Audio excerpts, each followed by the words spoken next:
Hello students, Balyan GS classes में आपका स्वागत है। स्टूडेंट्स, आज का हमारा टॉपिक है सार्क।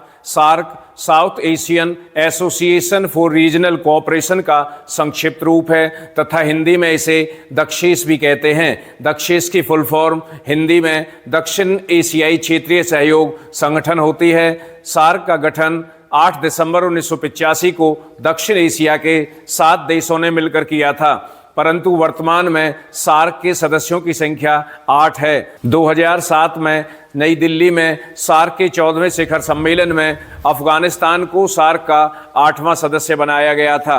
तो हम कह सकते हैं वर्तमान समय में सार्क के सदस्य देशों की संख्या 8 है। तो आज की इस क्लास में हम सार्क के सिद्धांत, सार्क की संस्थाएं तथा भारत और सार्क के आपसी संबंधों पर डिटेल से डिस्कस करेंगे। तो आइए डिस्कस करते हैं। सार्क के सिद्धांत सार्क के चार्टर के अनुच्छेद 2 में दिए हुए हैं। किसमें? अनुच्छेद 2 में यानी हम कह सकते हैं कि सार्क के सिद्धांतों का उल्लेख सार्क के चार्टर के अनुच्छेद 2 में किया गया है। तो यहां पर हम सार्क के सिद्धांतों का उल्लेख करेंगे। नंबर 1, संगठन के ढांचे के अंतर्गत सहयोग, यानी सार्क की सदस्यता को स्वीकार करते हुए संगठन के ढांचे के अंतर्गत एक देश दूसरे देश से सहयोग करेगा, यानी आपसी सहयोग को बढ़ावा देना, समानता, सभी देश एक दूसरे को समान समझें, सभी के साथ समानता का व्यवहार करें।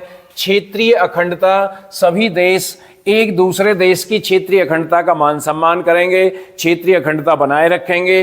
राजनीतिक स्वतंत्रता, सभी देशों की राजनीतिक स्वतंत्रता बनी रहेगी। दूसरे देशों के आंतरिक मामलों में हस्तक्षेप न करना, यानी सार्क का कोई भी सदस्य देश किसी भी सदस्य देश के आंतरिक मामलों में किसी प्रकार का कोई हस्तक्षेप नहीं करेगा, तथा आपसी लाभ के सिद्धांतों का सम्मान करना, यानी सार्क के सदस्य देश एक दूसरे के आपसी लाभ के सिद्धांतों का सम्मान करेंगे, उनके सम्मान को बनाए रखेंगे। नंबर 2, इस प्रकार का सहयोग द्विपक्षीय और बहुपक्षीय सहयोग का स्थान नहीं लेगा, यानी सार्क में जब सार्क के सदस्य देश एक दूसरे का सहयोग करेंगे तो यह सहयोग द्विपक्षीय, दो देशों के जो आपसी संबंध होते हैं उनको द्विपक्षीय संबंध कहते हैं, या दो देशों से अधिक 3 देश, 4 देश या और कई देशों के आपसी संबंध होते हैं उनको बहुपक्षीय संबंध कहते हैं। परंतु यदि द्विपक्षीय संबंध और बहुपक्षीय संबंध सार्क से अलग हटकर किए जाते हैं, द्विपक्षीय समझौते या बहुपक्षीय समझौते या संधियां सार्क के मंच से अलग हटकर की जाती है, तो वह उसका स्थान नहीं लेगा बल्कि उनका पूरक होगा, यानी उन ऐसे संधि और समझौतों का क्या होगा? पूरक होगा। यानी सार्क का जो सहयोग होगा वह द्विपक्षीय और बहुपक्षीय सहयोग का स्थान नहीं लेगा, उनका पूरक होगा। नंबर 3, इस प्रकार का सहयोग द्विपक्षीय और बहुपक्षीय उत्तरदायित्वों का विरोधी नहीं होगा, यानी इस प्रकार का सार्क के मंच पर या सार्क के प्लेटफॉर्म पर किसी प्रकार का सहयोग होगा तो वह द्विपक्षीय और बहुपक्षीय उत्तरदायित्वों का विरोधी नहीं होगा, यानी यह इस बात का विरोध नहीं करेगा कि सार्क से हटकर 2 देश या कई देश, यानी 2 देश कोई द्विपक्षीय संधि या समझौता करते हैं या कई देश मिलकर आपस में बहुपक्षीय संधि या समझौता करते हैं तो वह इसका विरोधी नहीं होगा, यानी इस प्रकार का सहयोग द्विपक्षीय और बहुपक्षीय उत्तरदायित्वों का विरोध नहीं करेगा, उनका विरोधी नहीं होगा। नेक्स्ट, सार्क की संस्थाएं।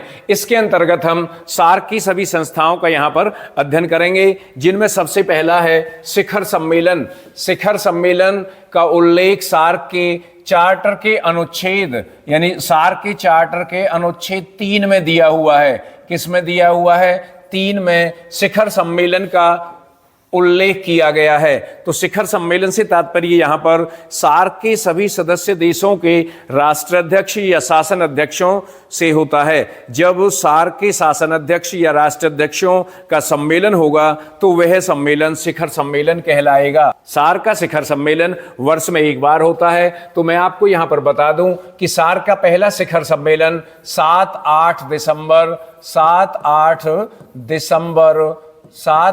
दिसंबर 1985 को 1985 को ढाका में हुआ था। यह जानना बहुत अधिक जरूरी है कि सार्क का पहला शिखर सम्मेलन कहां हुआ। सार्क का पहला शिखर सम्मेलन 7-8 दिसंबर 1985 को कहां पर हुआ था? ढाका में हुआ था। ढाका बांग्लादेश की राजधानी है, वहां पर सार्क का पहला शिखर सम्मेलन हुआ और उसी शिखर सम्मेलन में सार्क का गठन किया गया था। यानी 8 दिसंबर 1985 को सार्क का गठन किया। अब तक सार्क के कितने शिखर सम्मेलन हो चुके हैं, इस बात को जानना भी हमारे लिए बहुत अधिक जरूरी है। अब तक सार्क के 18 शिखर सम्मेलन हो चुके हैं। सार्क का 18वां शिखर सम्मेलन 2014 में काठमांडू में हुआ था। काठमांडू में, काठमांडू कहाँ पर है? नेपाल की राजधानी है। तो 18वां शिखर सम्मेलन 2014 में काठमांडू में हुआ था। 19वां शिखर सम्मेलन पाकिस्तान में इस्लामाबाद में होना था। पाकिस्तान में इस्लामाबाद में होना था। कब होना था? 2016 में होना था। कब? 2016 में। परंतु उसमें भारत सहित सार्क के कई सदस्य देशों ने भाग लेने से इनकार कर दिया। इस कारण से सार्क का 19वां शिखर सम्मेलन जो पाकिस्तान में 2016 में होना था वह रद्द हो गया, यानी निरस्त हो गया या रद्द हो गया, हो नहीं पाया। तो हम ये कह सकते हैं अब तक सार्क के केवल 18 शिखर सम्मेलन हुए हैं और यह शिखर सम्मेलन वर्ष में एक बार होता है। इसके बाद मंत्रिपरिषद का उल्लेख सार्क के चार्टर के अनुच्छेद 4 में किया गया है और यह मंत्रिपरिषद सार्क के विदेश मंत्रियों की एक परिषद है। किसकी परिषद है? सार्क के विदेश मंत्रियों की परिषद है। यानी यह विदेश मंत्रियों की परिषद है जिसकी वर्ष में 2 बैठक होनी जरूरी है। यानी वर्ष में 2 बैठक, इसका तात्पर्य है कि 6 महीने में 1 बैठक होनी जरूरी है। नंबर 3 स्थायी समिति विदेश सचिवों की समिति है जिसका उल्लेख सार्क के चार्टर के अनुच्छेद 5 में किया गया है। वर्ष में 1 बार इसकी बैठक होनी जरूरी है। यानी स्थायी समिति की बैठक वर्ष में 1 बार होनी जरूरी है। इसके बाद नंबर 4 तकनीकी समिति का उल्लेख चार्टर के अनुच्छेद 6 में किया गया है। तथा नंबर 5 कार्यकारी समिति, इसका उल्लेख चार्टर के अनुच्छेद 7 में किया गया है। 7 में इसका उल्लेख है। इसके बाद है सचिवालय सार्क का बहुत ही महत्वपूर्ण अंग है। सार्क के सचिवालय का उल्लेख सार्क के चार्टर के अनुच्छेद 8 में किया गया है। यानी किस में किया गया है? चार्टर के अनुच्छेद 8 में सचिवालय का उल्लेख किया गया है जिसका मुखिया महासचिव होता है। यानी कौन है जिसका मुखिया? महासचिव सचिवालय का मुखिया होता है। तथा हमारे लिए यह जानना भी बहुत अधिक जरूरी है कि सार्क का मुख्यालय कहां पर है। यानी सार्क का मुख्यालय काठमांडू में है। कहां पर है? काठमांडू। यानी सार्क का मुख्यालय कहां पर है? काठमांडू में है और काठमांडू नेपाल की राजधानी है। तो यहां पर मैं आपको बता दूं कि सार्क का जो पहला महासचिव था वो अब्दुल एहसान था। यानी सार्क का पहला महासचिव अब्दुल एहसान था। परंतु इससे भी पहले मैं आपको यह बताना चाहूँगा कि भारत में सार्क का दूसरा शिखर सम्मेलन हुआ था। कहाँ पर हुआ था? बंगलौर में हुआ था। हमारे लिए यह जानना भी जरूरी है कि सार्क के सचिवालय का गठन सार्क के दूसरे शिखर सम्मेलन जो भारत में हुआ था, यानी भारत के शहर बंगलौर में सार्क का दूसरा शिखर सम्मेलन 1986 में हुआ था। तो उस शिखर सम्मेलन में सार्क का एक सचिवालय होगा, इस बात पर विचार विमर्श हुआ और इसके अंतर्गत 16 जनवरी 1987 को सार्क के सचिवालय का गठन हो गया तथा 17 जनवरी 1987 को सार्क के सचिवालय का उद्घाटन नेपाल की राजधानी काठमांडू में हो गया। इसके बाद हम यह जानने की कोशिश करेंगे सार्क के पहले महासचिव कौन थे। सार्क के पहले महासचिव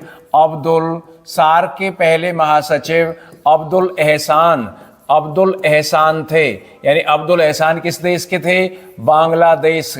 अब्दुल एहसान बांग्लादेश के थे।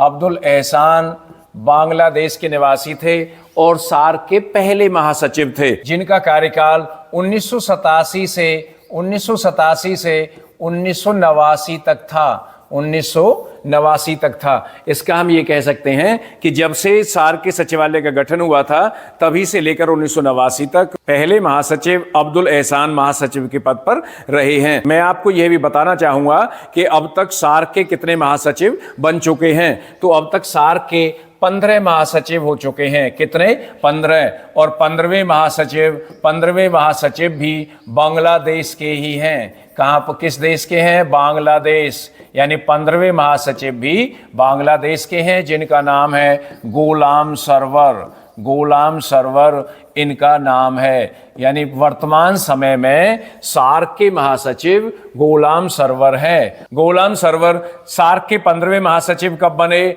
25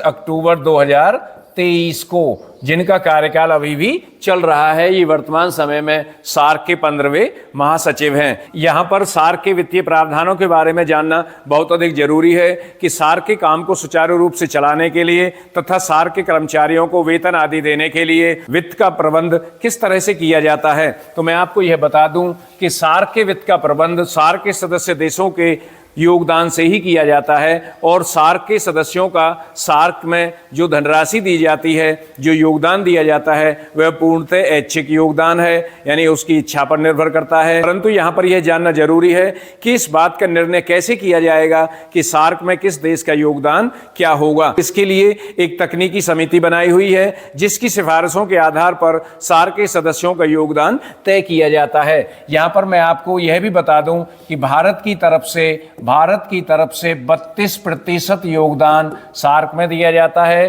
तथा पाकिस्तान की तरफ से 25% योगदान दिया जाता है। इसके बाद बांग्लादेश, नेपाल,